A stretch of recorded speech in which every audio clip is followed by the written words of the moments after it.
Flat figures have length and width. Solid shapes also have depth and take up space. Imagine a reality perfectly compressed, a universe possessing no thickness, entirely restricted to a single continuous sheet. In this theoretical world, every object is absolutely flat. There is zero physical thickness to anything you encounter. You can measure a form's stretch from end to end. That measurement is length. You can also measure their span from side to side. That lateral span provides their width. Any entity constrained by only those two measurements is permanently trapped on a surface, unable to cast a shadow or possess physical mass in the real world. Breaking out of that flat plane requires a third directional axis.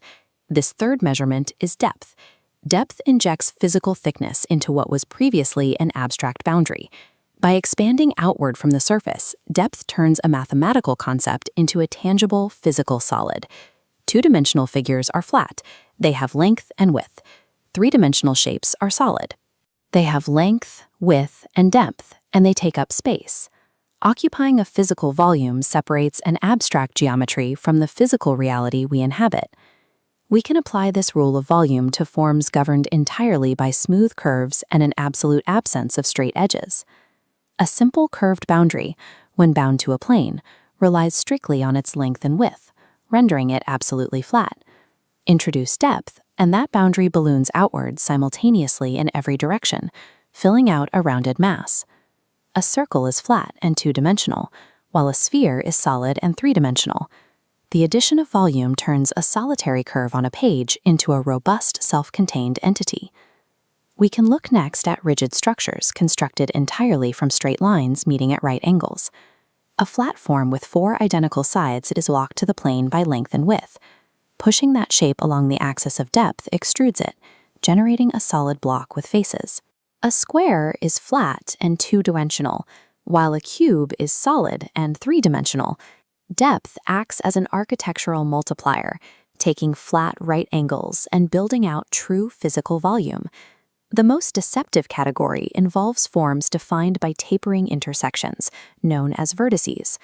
A flat form possessing length and width might converge at three distinct vertices, locking its anatomy entirely to a two-dimensional plane. An object with a similar tapering profile in three dimensions possesses an entirely different anatomical structure.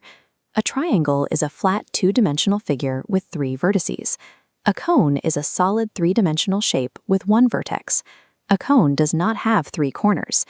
Three-dimensional depth alters a shape's reality so completely that a solid's anatomy cannot be reliably predicted just by examining its flat counterpart. Stepping back from specific vertices and right angles reveals the broader intellectual journey.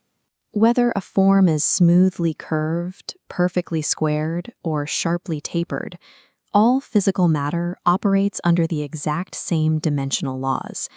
Specific traits and classifications will always vary, but that foundational threshold of physical depth remains an absolute, universal constant. The study of these forms is about recognizing the physical reality of spatial volume. Flat figures lie on a surface. Solid shapes take up space. Sedge checks for depth.